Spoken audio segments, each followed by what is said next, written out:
Hello दोस्तों, hi friends. हम बस सीखेंगे एडोब फोटोशॉप। एडोब फोटोशॉप का हमारा ये एप्लीकेशन ओपन है। यहाँ पे हम कुछ फ़ोटो को ले चुके हैं। फ़ोटो लेने के लिए आप स्क्रीन पे डबल क्लिक करेंगे तो जहाँ भी आपका फ़ोटो रहेगा वहाँ पे आप क्लिक करके जो है फ़ोटो को आसानी से पिक कर सकते हैं। तो चलिए आते हैं हमारे पास जो फ़ोटो है। तो सबसे पहले हम आते हैं यहाँ से और सीखते हैं सेलेक्टेड टूल, यानी रेक्टेंगल के रूप में जो एरिया आप सेलेक्ट करना चाहते हैं। तो सबसे पहले आप इस टूल्स को सेलेक्ट करेंगे। सेलेक्ट करने के बाद जो है यहाँ से ड्रैग करेंगे। जिस एरिया में भी आप ड्रैग करेंगे वो एरिया आपका सेलेक्ट हो जाएगा। अब इसमें जो भी आप इफ़ेक्ट लगाना चाहते हैं वो आपका लगेगा। जैसे मान लीजिए आपका ये डूगल टूल है। अब इस टूल्स पे हम कंटिन्यू क्लिक किए रहेंगे तो हमारे ये लिस्ट ओपन हो जाएंगे, या फिर हम कीबोर्ड माउस से जो है राइट बटन प्रेस करेंगे तो भी आपके ये हाईलाइट हो जाएंगे। तो आज हम इसमें पूरे टूल्स के बारे में सीखेंगे स्टेप बाय स्टेप। तो आते हैं डूगल टूल। अब डूगल टूल को हम देखिए ऐसे ड्रैग कर रहे हैं यहाँ पे, तो आप देख रहे हैं कि फ़ोटो धीरे धीरे जो है आपका वो हाइट हो रहा है। यदि आप चाहते हैं, यहाँ पे हम देखिए ड्रैग कर रहे हैं तो ये वाइट नहीं हो रहा। तो इस तरीके से आप इसका इस्तेमाल कर सकते हैं किसी भी एरिया को सेलेक्ट करके। तो हम यहाँ पर सेलेक्ट एरिया पे आते हैं, यहाँ पे एलिप्टिकल ले लेते हैं, दिगोला ले लेते हैं। तो आप देखेंगे किसी एक शेप को आप सेलेक्ट करते हैं। यहाँ पे देखिए इस वाले फ़ोटो पे। अब यहाँ पर हम आते हैं, राइट क्लिक करते हैं, बर्न टूल लेते हैं। अब बर्न टूल से देख रहे हैं तो फ़ोटो आपका कैसे हो जा रहा है, बर्न यानी जला हुआ, यानी ब्लैक टाइप में धीरे धीरे जा रहा है। इसके शेप को आप बढ़ा सकते हैं माउस पॉइंटर के, और जितना बढ़ाएंगे उतना ये कवर करेगा। ये देखिए ठीक वैसे ही इस पे आते हैं। इस टूल्स पे भी हम देखिए ऐसे प्रभाव डाल रहे हैं। धीरे धीरे आप ड्रैग करते रहेंगे तो ये आपका दिखाई देगा। यदि आप चाहते हैं कि इसकी कैपेसिटी को यहाँ से बढ़ा लें तो यहाँ से इसकी कैपेसिटी को बढ़ाने के लिए जो 50% है इसको आप इंक्रीज कर लेंगे, कम करना होगा तो डिक्रीज कर लेंगे। तो इस तरीके से आप फ़ोटो को इफ़ेक्ट कर सकते हैं। मान लीजिए फ़ोटो आपका ये इफ़ेक्ट हो गया। यहाँ पे हम क्लिक करते हैं, पुनः इसी स्क्रीन पे क्लिक करेंगे तो वो सेलेक्ट एरिया हमारा जो है डिसेलेक्ट हो जाएगा। ठीक वैसे ही यहाँ पर भी वही चीज़ करना है, बाहर क्लिक कर देंगे तो डिसेलेक्ट हो जाएगा।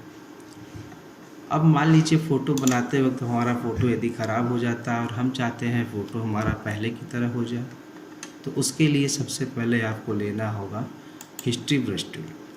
हिस्ट्री ब्रश टूल की सहायता से आप फ़ोटो को पहले की तरह ला सकते हैं। तो चलिए हम अपने टूल्स को यहाँ से थोड़ा सा बड़ा कर लेते हैं, और बड़ा करने के बाद यहाँ से ड्रैग करेंगे। जैसे ही ड्रैग करेंगे तो आप देखेंगे कि आपका फ़ोटो जो है पहले की तरह यहाँ पे शो करने लगे। तो हमने सीखा डूगल टूल और बर्न टूल। अब आते हैं यहाँ पर हम जो है मूव टूल। यह है आपका मूव करने के लिए होता है, और ये आपका है मान लीजिए ब्लर टूल। ब्लर टूल की सहायता से आप फ़ोटो के इमेज को धुंधला कर सकते हैं। जिस क्षेत्र में आप चाहते हैं उसी क्षेत्र में आप धुंधला कर सकते हैं। टूल्स यदि छोटा है तो आप टूल्स की साइज़ को यहाँ से आप बढ़ा सकते हैं। कीबोर्ड से भी आप इंक्रीज कर सकते हैं। बड़ा वाला जो कोष्ठक है वो बंद कोष्ठक आप जब क्लिक करेंगे तो टूल्स की साइज़ आपका बढ़ेगा, और यदि आप लेने वाला कोष्ठक प्रेस करेंगे यानी कि स्टार्ट वाला, तो वो आपके टूल्स की साइज़ को कम करेगा। आप वैसे यहाँ से भी अपने टूल्स की साइज़ को बदल सकते हैं। तो चलिए देखते हैं। हम यहाँ पे फ़ोटो को ब्लर कर रहे हैं, तो आप देख रहे हैं कि आपका फ़ोटो जो है यहाँ से इस टूल्स की सहायता से ब्लर हो गया। ओके बटन आप प्रेस करके कंटिन्यू ऐसे ड्रैग करेंगे तो धीरे धीरे फ़ोटो जो है वो ब्लर होता जाएगा। इस तरीके से आप चाहेंगे कि फ़ोटो के किसी भी हिस्से को ब्लर करना तो आप आराम से यहाँ से ब्लर कर सकते हैं। चलिए देखिए, हमने इसको ब्लर करना चाहा तो ये देखिए ब्लर हो गया। यदि फ़ोटो को पहले की स्थिति में लाना है तो हमने बता दिया हिस्ट्री ब्रश टूल की सहायता से जो है आप फ़ोटो को पहले की स्थिति में ला सकते हैं। शार्पन टूल जो होता है फ़ोटो को साफ करने के लिए होता है। स्मूथ टूल का प्रयोग हम फ़ोटो को इंक्रीज करने के लिए, जैसे यहाँ पे हम अपने ब्रश की साइज़ को बड़ा कर लेते हैं। अब देखते हैं, ये देखिए, इसकी सहायता से आप अपने किसी भी फ़ोटो के साइज़ को यानी किसी भी हिस्से को जो है आप इसको खींच करके बड़ा कर सकते हैं या कम कर सकते हैं। आप अपनी आवश्यकता अनुसार यहाँ से परिवर्तन कर सकते हैं। आप चाहते हैं कि फ़ोटो पहले की तरह हो जाए तो आप फाइल ऑप्शन पे जा करके रिवर्ट की सहायता से भी फ़ोटो को पहले की तरह ला सकते हैं। अब आते हैं ग्रेडियंट टूल। ग्रेडियंट टूल क्या चीज़ होता है? जैसे ग्रेडियंट टूल में हम यहाँ पे कोई भी डिज़ाइन ले लेते हैं पहले से ही, और डिज़ाइन लेने के बाद जो है कि किस प्रकार का चाहते हैं, रेडियल में चाहते हैं, किस तरीके से, तमाम ऑप्शन यहाँ पे दिया हुआ है जिस तरीके से आप चाहते हैं। जैसे हमने मान लीजिए इतना चाहा तो हम कॉर्नर से ले जा करके और बीच में माउस पॉइंटर को छोड़ देंगे तो ये देखेंगे कि हमारा इमेज जो है इस तरीके से हो गया। हमने देखा कि पूरा इमेज ही हमारा इफ़ेक्ट हो गया। इसका कारण ये था कि यहाँ पे जो ऑप्सिटी थी वो 100% थी। तो फिलहाल हम फाइल पे आते हैं, रिवर्ट से फ़ोटो को पहले की स्थिति में लाते हैं और यहाँ से इसकी ऑप्सिटी को कम कर लेते हैं। जैसे हमने 20% किया, अब आप देखेंगे तो ये देखिए इफ़ेक्ट आपका पड़ गया। ये गलतियाँ अक्सर हो जाती है, लोगों से समझ नहीं पाते हैं। तो यहाँ पे आप ऑप्सिटी को पहले ध्यान देंगे कि कितना आपका है, उसके हिसाब से आप यहाँ पे ड्रैग करेंगे। पुनः हम फाइल पे आते हैं और रिवर्ट पे क्लिक करके फ़ोटो को पहले की स्थिति में ला देते हैं। अब चलिए सीखते हैं यहाँ से हम क्लोन स्टैम्प टूल। क्लोन का मतलब होता है किसी भी इमेज का डुप्लिकेट कॉपी बनाना। जैसे मान लीजिए हम क्लोन स्टैम्प टूल लेते हैं तो क्लोन स्टैम्प टूल पे यहाँ पे आते हैं, ब्रश की साइज़ को हम यहाँ से इंक्रीज कर लेते हैं और इंक्रीज करने के बाद आप कीबोर्ड से अल्टर बटन प्रेस करेंगे। जैसे ही अल्टर बटन प्रेस किए रहेंगे आप देखेंगे कि आपका माउस पॉइंटर टारगेट का सिंबल ले रहा, देखिए। फिर आप ओके बटन पे क्लिक करेंगे। ओके बटन पर क्लिक करने का मतलब यह है कि आप किस पॉइंट को जो है लेना चाहते हैं, पिक करना चाहते हैं। तो हमने चेहरे पर इनके पिक कर दिया। अब जहाँ से भी इनका हम क्लोन बनाएंगे वो इमेज आपका इसी डायग्राम से बनेगा। जैसे मान लीजिए हम यहाँ पर एक इमेज इनका बनाना चाहते हैं तो आप देखिए इस तरीके से आपका इमेज यहाँ पे भी ऐसे बनने लगा।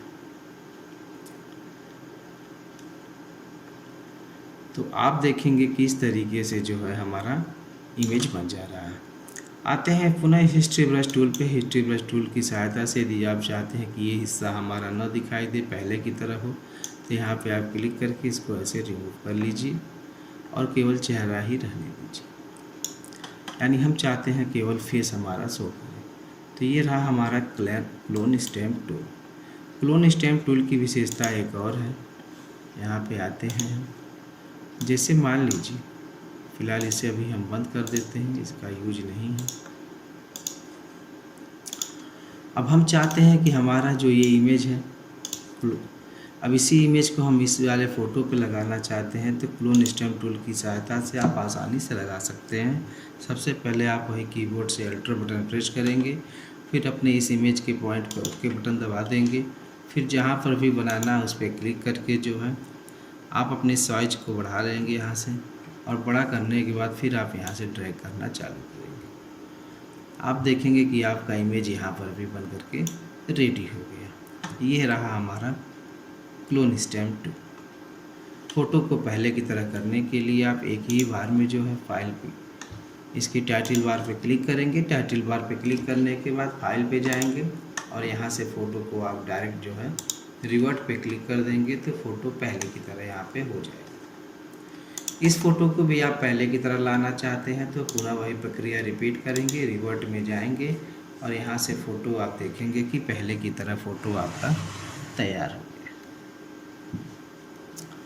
अब आते हैं हम यहाँ पे सीखते हैं, बगल में दिया है pattern stamp tool. Pattern tool stamp क्या चीज़ है? पैटर्न यानी आप किसी भी इमेज पे पैटर्न लगा सकते हैं। उसके लिए सबसे पहले आप पैटर्न टूल को यहाँ से सेलेक्ट कर लेंगे। जैसे ही आप पैटर्न टूल को सेलेक्ट करते हैं तो आप देखते हैं आपका जो इमेज है, जिस इमेज पे भी प्रभाव डालना चाहते हैं उस पर आप क्लिक कर लेंगे। क्लिक करने के बाद यहाँ देखिए पैटर्न के बारे में दिखाई दे रहा है कि कैसा पैटर्न आपको लेना है। यहाँ पैटर्न के अलग अलग ऑप्शन है। जैसे हमने मान लीजिए इस पैटर्न को सेलेक्ट कर लिया। अब करने के बाद आप कीबोर्ड से इसकी फोटो टूल्स को बढ़ा कर सकते हैं और यहाँ आप देखेंगे कि आप इसके पैटर्न को इस तरीके से लगा सकते हैं। ये देखिए, यदि पैटर्न लगाते वक्त मान लीजिए हम पैटर्न लगा रहे हैं पीछे की तरफ, तो हमने देखा कि पैटर्न का कुछ हिस्सा जो है इमेज को भी जो है इफ़ेक्ट कर दिया है। तो आप इसको सही करने के लिए हिस्ट्री ब्रश टूल की सहायता लेंगे और यहाँ से जो बाकी हिस्से है उसको आप हिस्ट्री ब्रश टूल की तरफ पहले की तरह कर देंगे। ये देखिए, तो इस तरीके से आप अपने फ़ोटोशॉप में पैटर्न टूल का इस्तेमाल आसानी से कर सकते हैं। मान लीजिए हमको ये पैटर्न टूल हमारा क्लियर हो गया है, तो फिर हम आते हैं फाइल ऑप्शन पे, हम रिवर्ट से फ़ोटो को पहले की तरह ले लेते हैं। तो हमने क्लोन स्टैम्प टूल के बारे में सीख लिया, पैटर्न स्टैम्प टूल के बारे में सीख लिया। अब आते हैं हम हीलिंग ब्रश टूल। ये हीलिंग ब्रश टूल क्या चीज़ होता है? बहुत ही काम की चीज़ है हीलिंग ब्रश टूल। इसकी सहायता से आप क्लोन की तरह ही काम करते हैं, मगर इसमें कुछ अंतर यह है कि हीलिंग ब्रश टूल जो होता है वो बैकग्राउंड से इफेक्टेड हो जाता है। जैसे आप देख लीजिए, हमने हीलिंग ब्रश टूल को सेलेक्ट किया, साइज यहाँ से थोड़ा सा बड़ा कर लिया। बड़ा करने के बाद अल्टर बटन प्रेस करेंगे और ओके बटन से प्रेस कर देंगे। फिर यहाँ पर आते हैं और इस इमेज को जैसे ही हम यहाँ बना करके और जैसे ही छोड़ते हैं तो कुछ समय लेगा हीलिंग ब्रश टूल। आप देखेंगे कि यह फ़ोटो जो है क्लोन स्टैम्प टूल की तरह नहीं है, हीलिंग ब्रश टूल के रूप में काम कर रहा है। वहीं पर आप यदि क्लोन स्टैम्प टूल लेते हैं यहाँ से, तो आप देखते हैं कि जिस तरीके से आपका इमेज है वैसे कि वैसे ये इमेज आपका यहाँ पे पड़ा हुआ है। तो इस तरीके से आप क्लोन स्टैम्प टूल और हीलिंग का इस्तेमाल करके जो है यूज कर सकते हैं। दूसरा ऑप्शन है पाथ टूल। पाथ टूल क्या चीज़ होता है? पाथ टूल की सहायता, पाथ का मतलब ही हो गया आपका रास्ता। जैसे आप मान लीजिए इस इमेज पर हम आते हैं और पाथ टूल सेलेक्ट कर लेते हैं। यहाँ से पाथ टूल सेलेक्ट करने के बाद जैसे हम चाहते हैं कि ये जो एक आँख है इसका हम यहाँ एरिया बदलते हैं यहाँ पे, तो इसको आप पहले सेलेक्ट करेंगे और उठा करके आप यहाँ रखेंगे, तो देखेंगे कि वो हिस्सा आपका यहाँ से यहाँ पर आ गया। फ़ोटो को सही करने के लिए फाइल पे जाएंगे, रिवर्ट कर देंगे, फ़ोटो सही हो जाएगा। तो जैसे ही पाथ टूल पे क्लिक करते हैं तो यहाँ पे दो ऑप्शन आपको मिलता है, एक होता है सोर्स, एक होता है डेजिनेशन। सोर्स क्या चीज़ है और डेजिनेशन क्या चीज़ है, इसके बारे में समझ लीजिए।